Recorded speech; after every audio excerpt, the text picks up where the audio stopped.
The Where Our Minds Wander podcast may contain sensitive content and explicit language. Listener discretion is advised.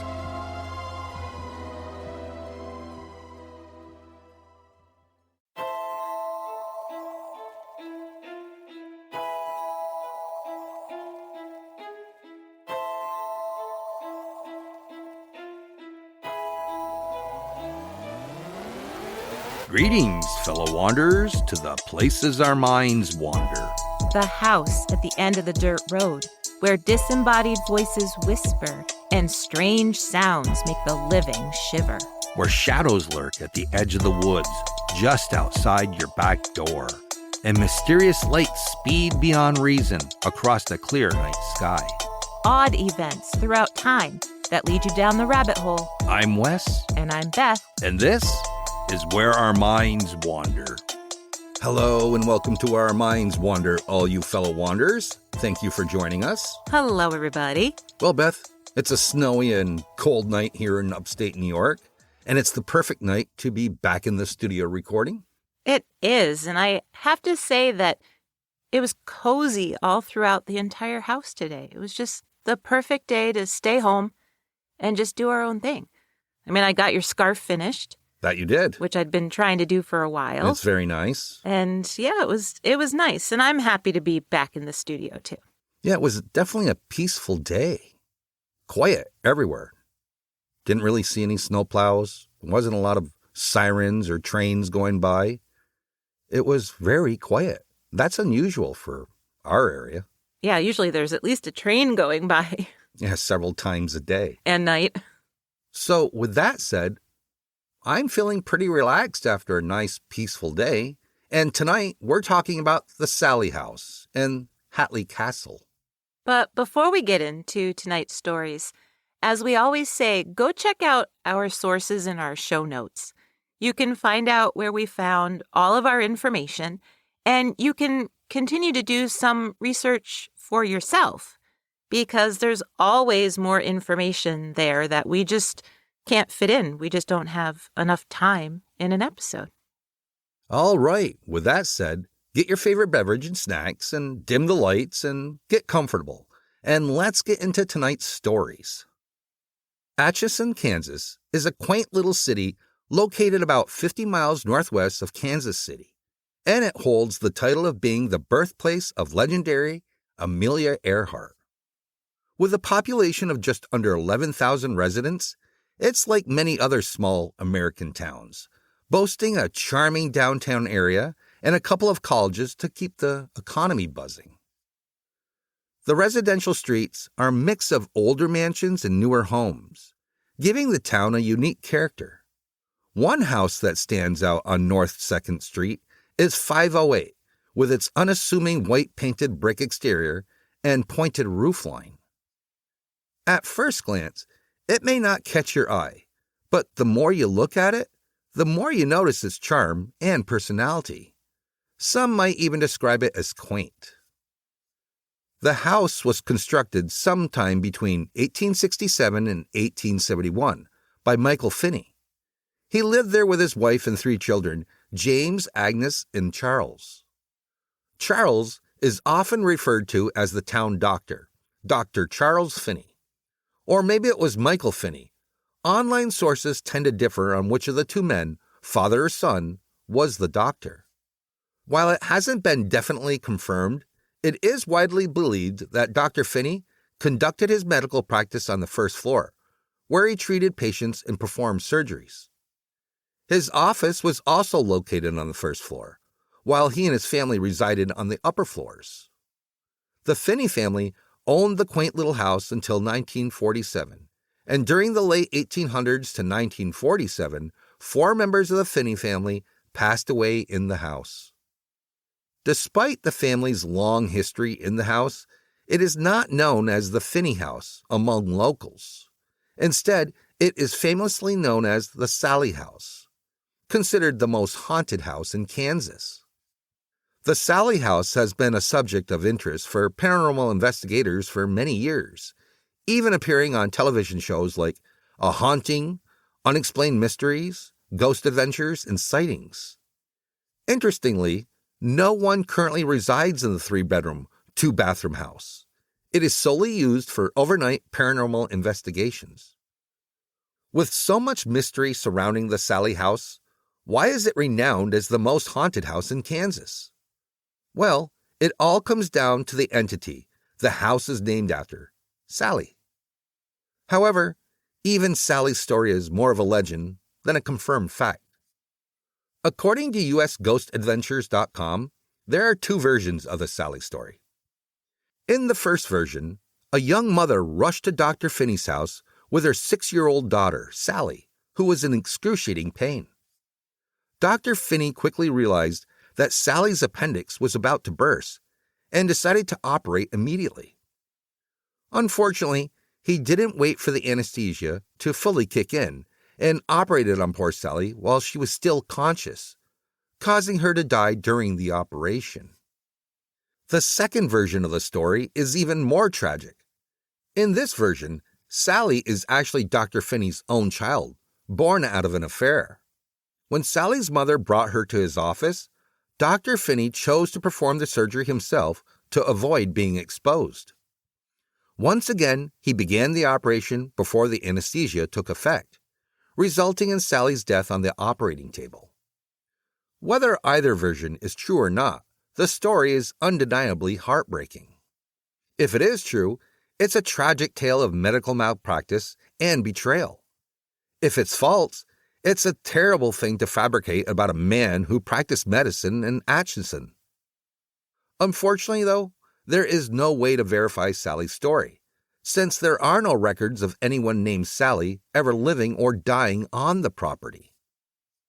In addition to all that, no one really knows when the legend of Sallie even began or how the Pickman family ever heard of it. But the general consensus is that after the Finney family moved out, a single mother named Johanna Barnes and her 5-year-old son, Frank, moved in. Johanna suffered from mental health issues, and in 1906, she took her son's life and tried to take her own. At some point after this tragedy, a family with a young daughter moved in. The daughter often spoke about her imaginary friend named Sallie, who was responsible for moving her toys. The little girl's parents often chalked it up to her imagination, and the little girl, like other children who lived in the house throughout the years, was blamed for leaving her room a mess, even though the little girl insisted that she hadn't done it. When the better-known history of the Sallie House really begins is with the Pickmans, a young couple who moved into the house in 1993. Freshly married and expecting their first child, Tony and Debbie thought the little house on 2nd Street was the perfect place to start their family. They settled in, and a month went by before they started noticing weird electrical problems. Every night, lights in the house would suddenly dim, and then go back to their usual brightness. Also, the oven timer would go off when they hadn't set it, and frequently, the phone line would go dead in the middle of conversations. It was a nuisance for sure, but when it kept happening, they decided they better have it checked out. But no one could provide any logical explanation. The couple had several pets, a dog and multiple cats. Their dog would often stand in front of the nursery and just growl at nothing. It also often refused to enter the nursery at all. The cats seemed to react sometimes like they were terrified of something. After the birth of their son, the family had gone out for the day, and when they returned to their house, they had what Debbie Pickman described as a truly creepy event happen. Debbie collected teddy bears and displayed them all over the house. Frequently, she or Tony would find single bears turned around or in different spots than they had put them. One wind-up bear that played music would often begin playing even though neither of them had wound it up. But when they left the house one day and returned to find every bear in the house placed in a circle on the nursery floor, they were really creeped out. Initially, they assumed it was some sort of prank done by one of their friends, but no one would admit to it. That night, Tony suddenly felt an intense burning sensation on his back, and when Debbie lifted his shirt, he had 3 long scratches running down his spine. Soon after, the Pickmans learned of the Sallie legend. Perhaps they heard it from one of their neighbors, who had commented on how they had seen a nursery light on in the middle of the night, or when they knew the Pickmans weren't home. In an interview that she gave on the Haunted Attic website, she said that she and Tony had very different reactions to the story. Debbie had become convinced that their house was haunted by the spirit of a little girl. Debbie had been interested in the paranormal since her teen years, and she was sure that she could communicate with Sallie if she tried, and she certainly did try. She would talk to Sallie and let her know that she was welcome, and when unexplainable things happened in the house, like objects moving on their own and the sound of furniture moving over their heads, Debbie would ask Sallie to stop. Tony, on the other hand, felt that his wife was taking a huge risk by acknowledging Sallie, and he felt that ignoring her was the wiser choice. Due to his religious beliefs, he didn't want to engage with something that he considered unnatural or unholy. And then the fires started. At first, it was decorative candles that would suddenly light all by themselves. Then, an oil lamp lit by itself. There was also a doll that spontaneously lit on fire during a birthday party. Debbie kept trying to connect with Sallie, even going so far as to read bedtime stories aloud, and telling Sallie it was okay if she wanted to snuggle in bed with the couple. Tony, on the other hand, was not okay with this, especially when he saw an apparition of a young girl in his kitchen. He was completely terrified. Naturally concerned for their safety, the Pickmans brought in a psychic who assured them that Sallie only wanted to protect their family and that she loved them. Then the couple began to see shadow people in photographs that they took inside the house. Not a shadow person, shadow people, plural. It seemed like there was more than one spirit in the Pickman house. The Pickmans decided to consult the psychic again, but she wasn't able to give them much information, other than she thought perhaps the second shadow was Sallie's mother. Tony had a rather frightening encounter with this older female spirit one night while he was trying to sleep. He opened his eyes to see a scowling face peering over him. The woman wore a high-collared dress and had dark hair. Her arms were crossed over her chest. When Tony jumped up from the bed and tried to get out of the room, the doorknob wouldn't turn. It wasn't until Debbie heard him yelling and opened the door from the hallway that the apparition disappeared. Over 2 years, as Debbie tried harder to connect with Sallie, Tony found himself the object of Sallie's wrath. He'd feel sharp pain on his chest or stomach and discover scratches. He even experienced a mysterious bite that left a huge bruise on his thigh. According to ScriptsNews.com, Tony still wasn't so sure that Sallie was the spirit of a little girl, and his fears were soon realized when he was walking past the stairs one day, and he felt his entire body being lifted and pushed towards the steps. That was the final straw for the Pickmans, and they knew it was time to find a new home. Since then, Debbie Pickman wrote a book about her encounters at the Sallie's house, and now she believes that the ghost Sallie was not a child spirit, but a malevolent entity, possibly a demon, pretending to be a child to gain her trust and cause chaos in their lives.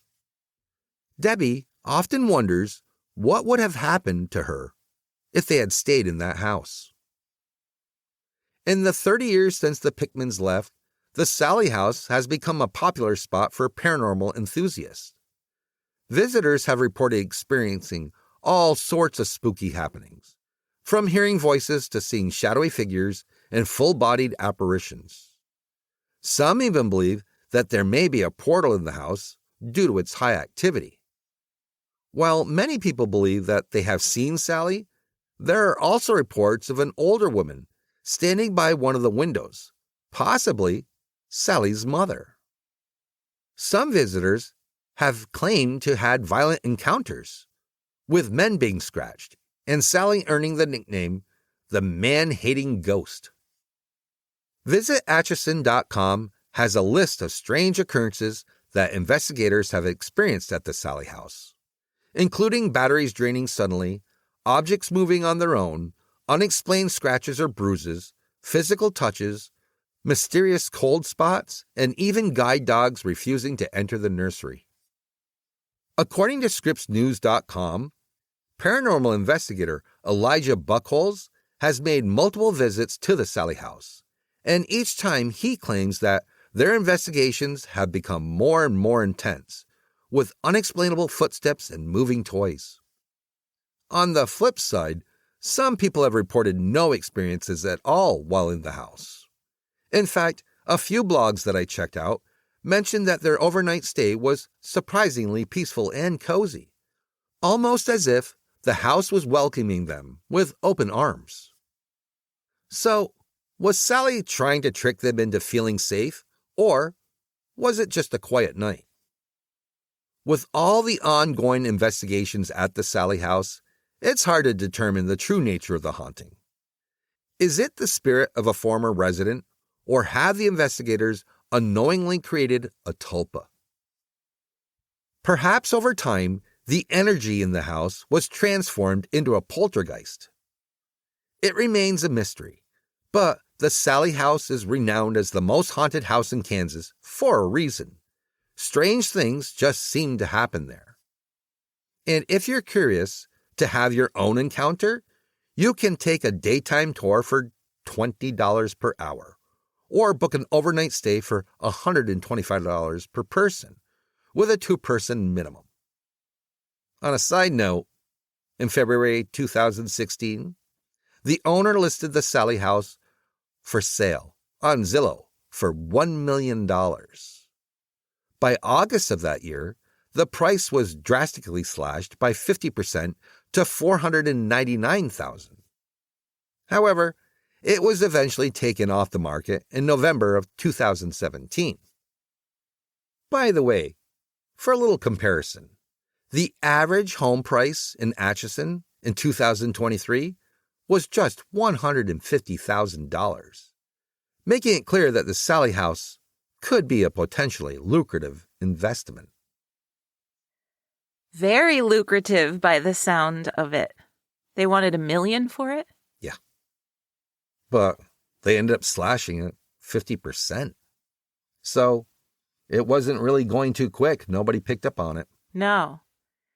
You know, I think that what the Pickmans experienced in the house, they really, truly did experience. Like, I'm not doubting that at all. I think they did deal with something in that house. But I'm wondering if over the years, if it's only being used for paranormal investigations. I mean, we know the power of intention. Right. And having all those people constantly in there, it could be stirring up other things. Correct. Or they could have created a tulpa. Absolutely.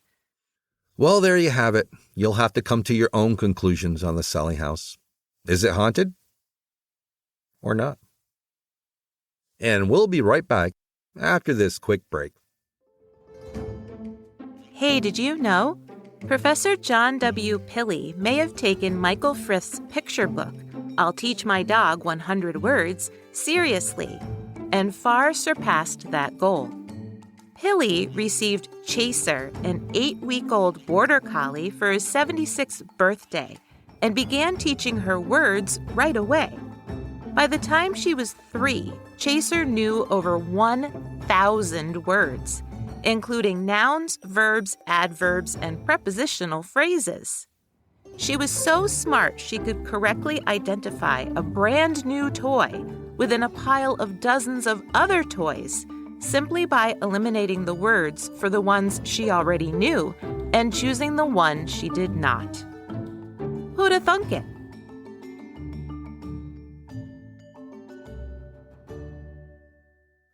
All right, we're back. And Beth, would you like to tell all our listeners where your mind wandered for this episode?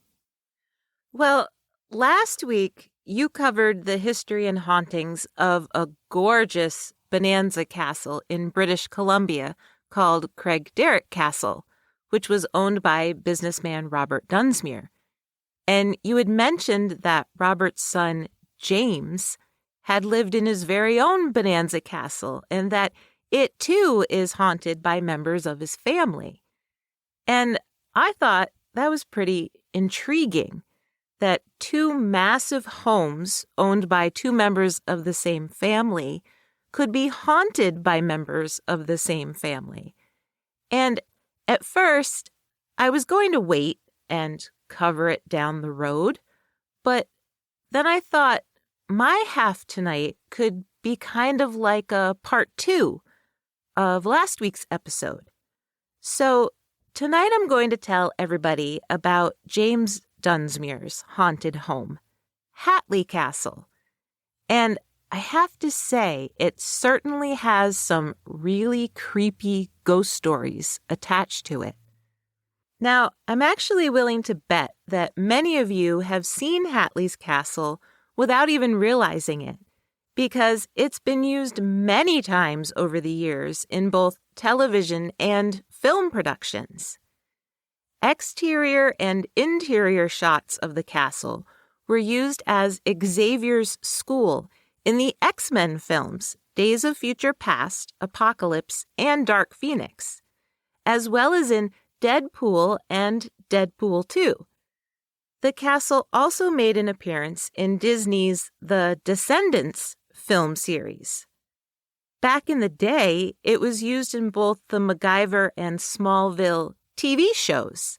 And a little more recently on TV, interior shots were used in an episode of Supernatural.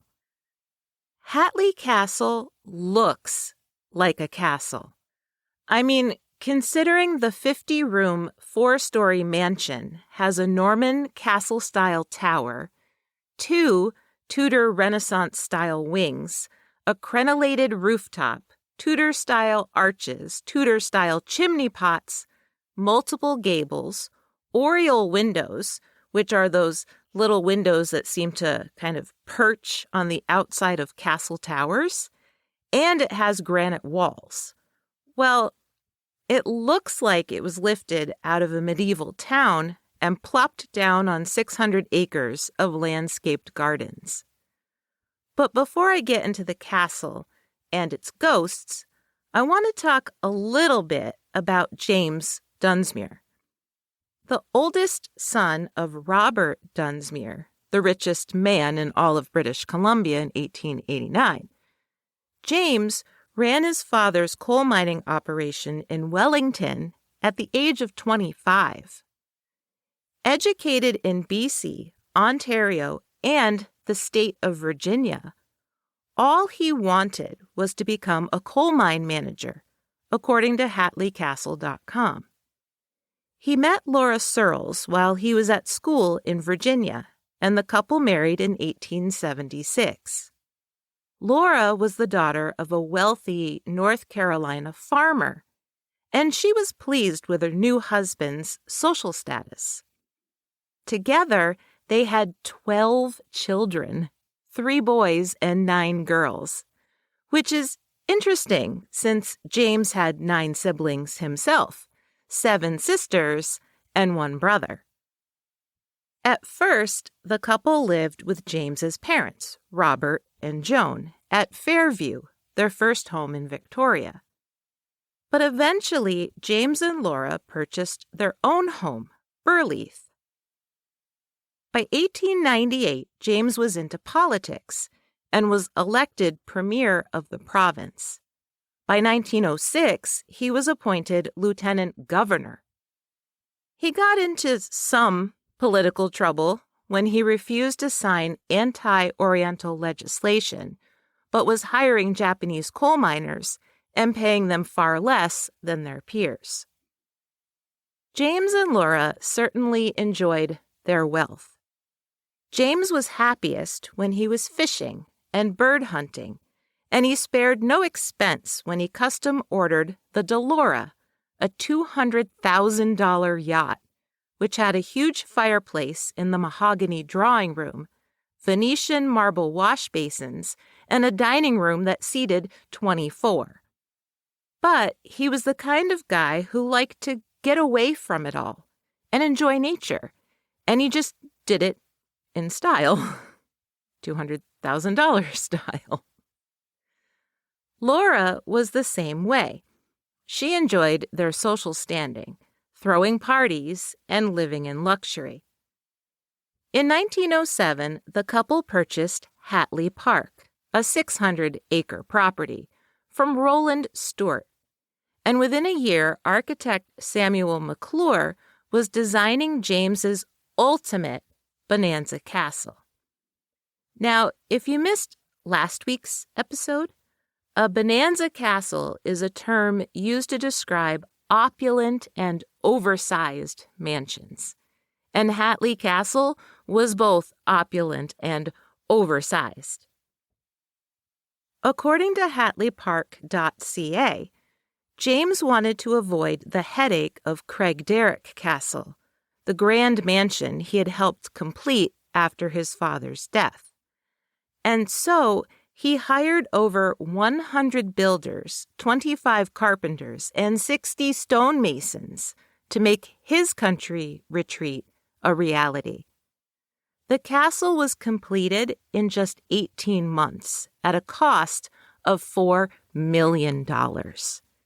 In 1907, that was buku money. And as I mentioned earlier, it does look like a medieval castle, with its Norman-style tower and Tudor-style wings. But James wanted his home to be a place to relax, to hunt, to golf, and to fish, but most importantly, to get away from people he didn't like. And he made sure McClure included secret passageways so that he could do just that. He allegedly told McClure, quote, "It doesn't matter what it costs, just build me what I want," end quote. And Laura seemed to feel the same way, since the castle had all kinds of amenities and special touches that advertised their wealth, like the double oak front doors with brass door handles in the shape of Scottish lions, or James's initials carved in the stone above the door, surrounded by Scottish thistles. Medieval busts on either side of the front door indicated which wing was the ladies' wing of the house and which was the men's. They even had a doorbell in the shape of a seated angel, which was the ultimate sign of wealth, according to HatleyPark.ca, since it meant that the entire castle was outfitted with electricity. Once you stepped through the front door, you'd find yourself in a massive Elizabethan-style great hall with vaulted ceilings and a minstrel gallery. The grand fireplace was made from rose-colored sandstone imported from Arizona. It was just one of 7 ornamental fireplaces. The castle was actually heated by a steam-based central heating system. Just beyond the Great Hall was Laura's 1,200-square-foot drawing room with 16-foot-high ceilings, where Laura entertained friends and royalty. The matching black marble fireplaces faced each other across the room, topped with matching ornamental mirrors. A set of double French doors led out to the terrace. The 480-square-foot main bedroom included his and hers dressing rooms and was decorated in hand-painted pink flowers and butterflies. Each of their 6 children, who were still living at home at the time of the castle's completion in 1910, had their own bedrooms. The fireplace in the youngest daughter's room, Dola, who was 7 at that time, was covered in pink rookwood tiles. Hatley Castle, like Craigdarroch, had several stained glass windows, all of which were transported to the castle in crates filled with molasses so they wouldn't break and root. Hatley Park, which was the name of the grounds the castle was built on, was like a small city, according to vicnews.com, since over 100 staff lived on site. Some staff lived in the castle itself, while others, like the head coachman, lived in their own homes within the park's boundaries. The head gardener lived near the conservatory, and the estate manager lived in the gatehouse. The many Chinese laborers employed on the estate lived in their own community on the property. Once the castle itself was finished, James and Laura turned their attention to the grounds and the many beautiful gardens they paid to have planted, like the Italian garden designed by Boston landscapers Franklin Brett and George D. Hall.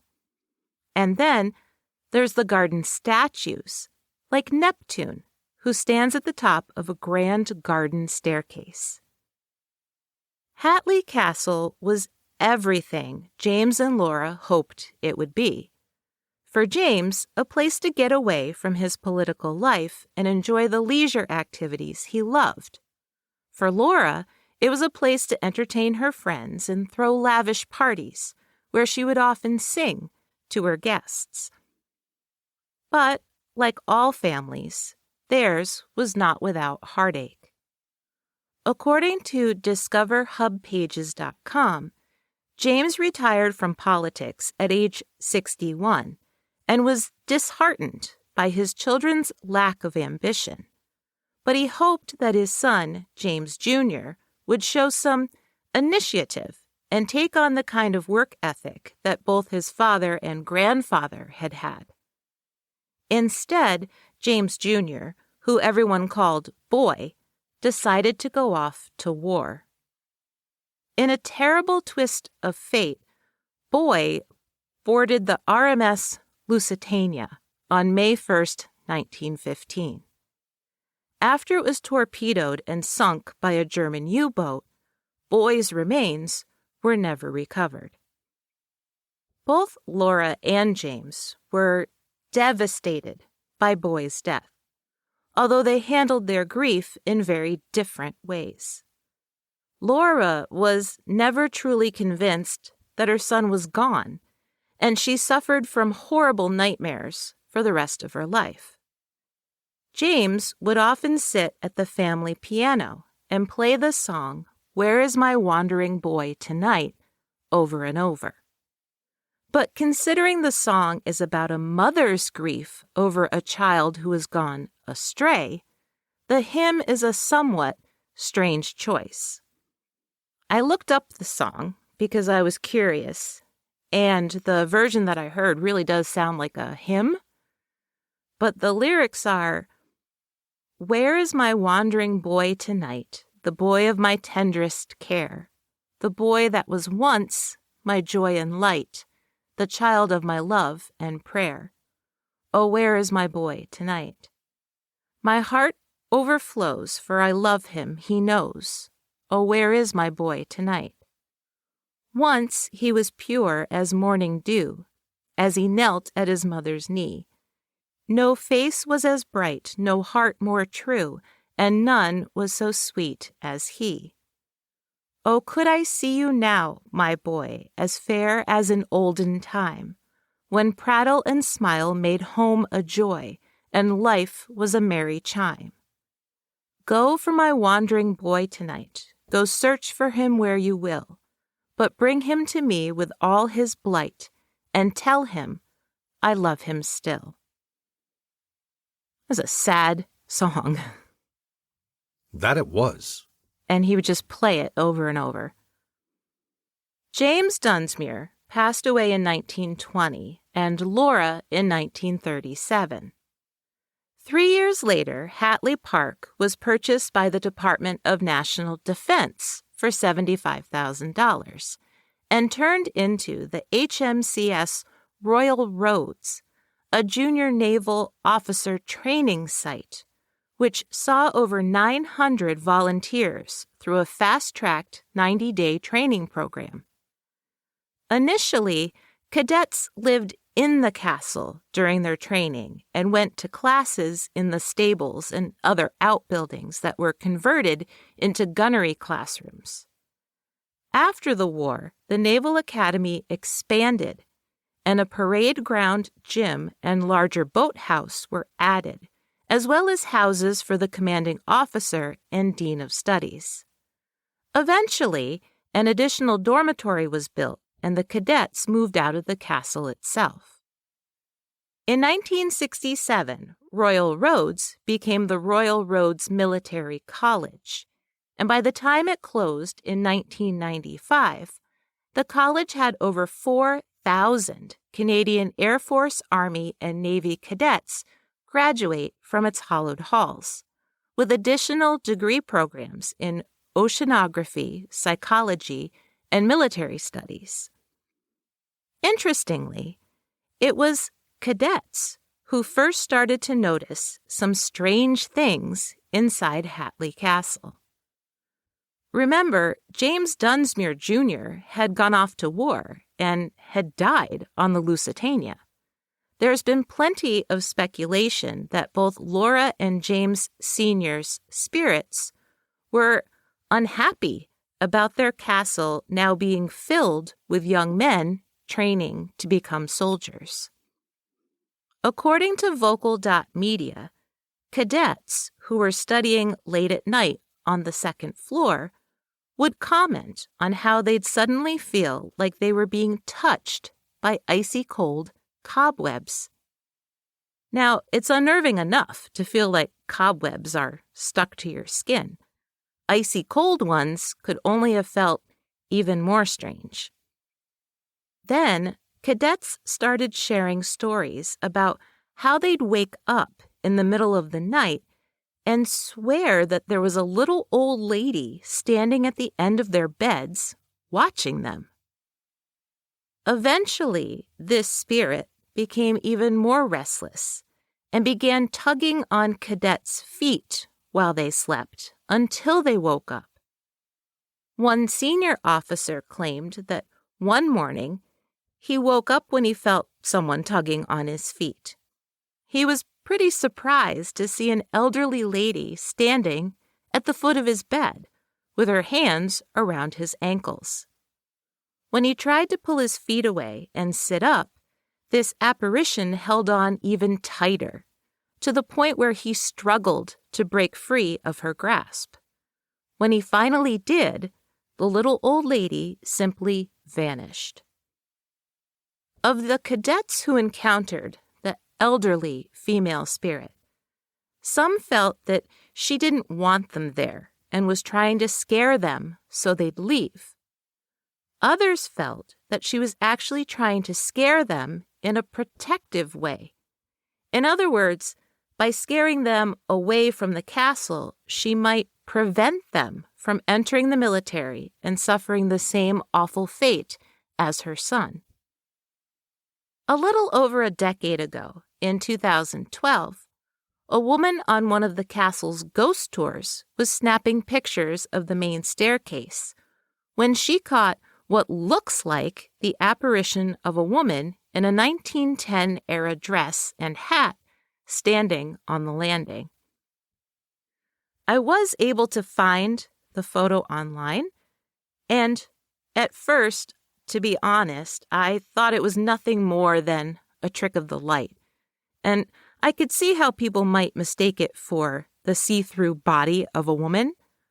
But when I looked at it again, I noticed the face, and it gave me chills a little because it doesn't seem like an illusion. It looks like the face of a woman with dark hair piled up on her head like a classic 1910 hairdo. And I didn't see the hat that people are claiming is on her head, but it's unmistakably a face at the top of the landing. The cadets also told stories about seeing the apparition of a younger woman as well. According to DiscoverHubPages.com, they would see her standing alone in an empty room, crying to herself. Then she'd float out through a window that was often found open for no reason. Or if someone opened it on purpose, they'd find it shut without explanation. They also saw her in other parts of the castle, walking down the hallways, only to disappear through closed doors. Over the years, they speculated that the young woman was Annabelle, a maid who once worked for Laura Dunsmuir. Annabelle was one of Laura's favorite employees, and when Annabelle expressed the wish to marry, Laura offered to pay for the couple's wedding. On their wedding day, Annabelle was left at the altar, and she later discovered that not only did her fiancé have children, he also had a wife. Devastated, Annabelle jumped to her death from one of the castle's windows. Whether this story is true or not, it does seem unlikely that Laura Dunsmuir would have offered to pay for an employee's wedding. The apparition of the young woman was seen pretty often. In some cases, her apparition appeared to have been holding a baby in her arms. In 2013, a Daily Hive news reporter, Jenny Kitson, wrote about a strange experience she and her family had after visiting the castle.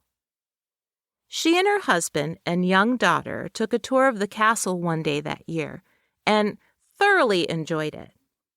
But on the ride home, she couldn't shake the feeling that something was kind of off. They had a normal evening at home and went to bed, but around 2 a.m., they both woke up to the sound of a baby crying. They rushed into their daughter's room, wondering why she was crying like a baby since she wasn't a baby anymore, and found her sound asleep. A bit confused, they went back to bed and fell back asleep, only to be woken again not long after by a baby crying.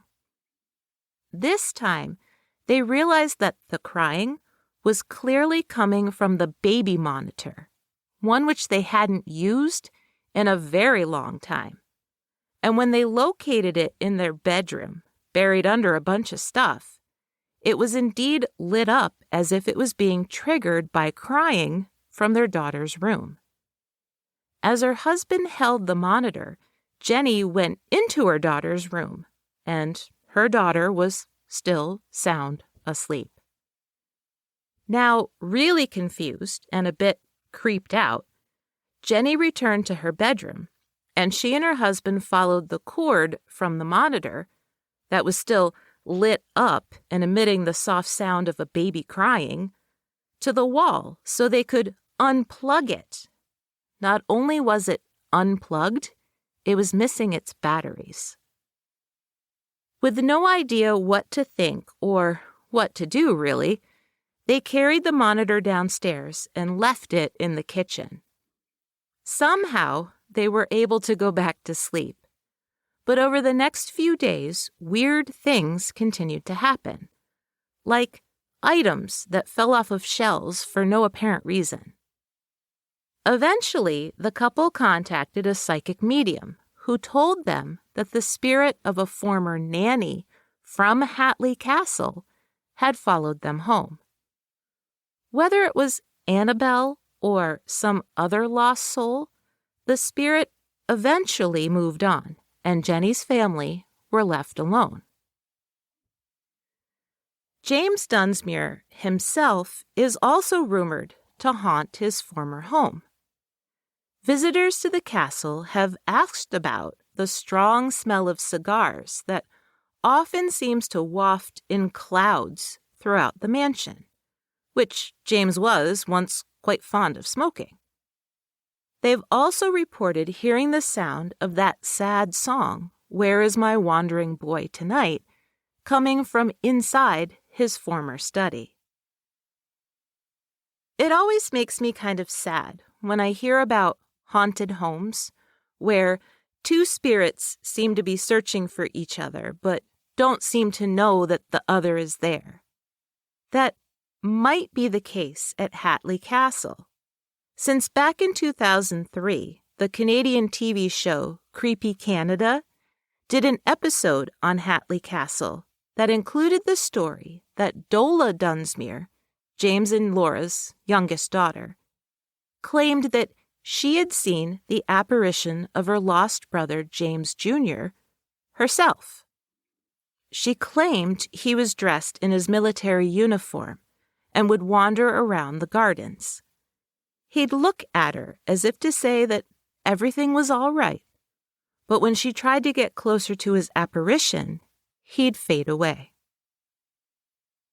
Hatley Castle is one of those places that I'd very much like to visit one day, not just because it's allegedly haunted, but because it's truly a home of grandeur that I'd just like to experience for myself.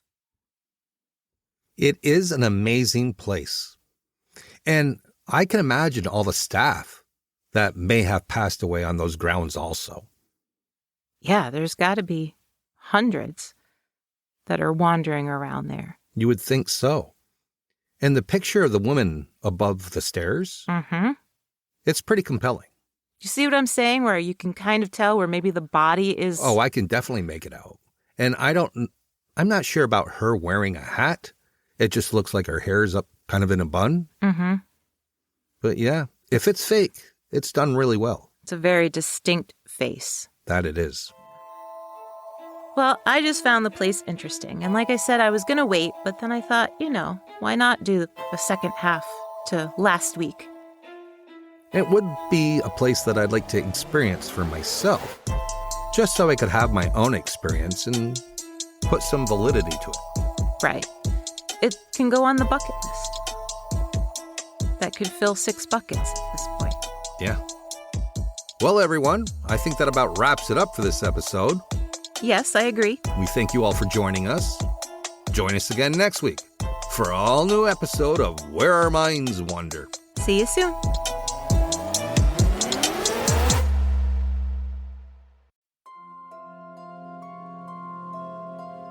Thank you for joining us. We look forward to traveling with you again to the places where our minds wander. If you like what you heard, please take a moment and provide us with a 5-star rating and a comment on your favorite listening platform. It really helps us move up the list and become more visible on the podcast charts so new people can find us. And thank you all for your continued support. See you next week for an all-new episode.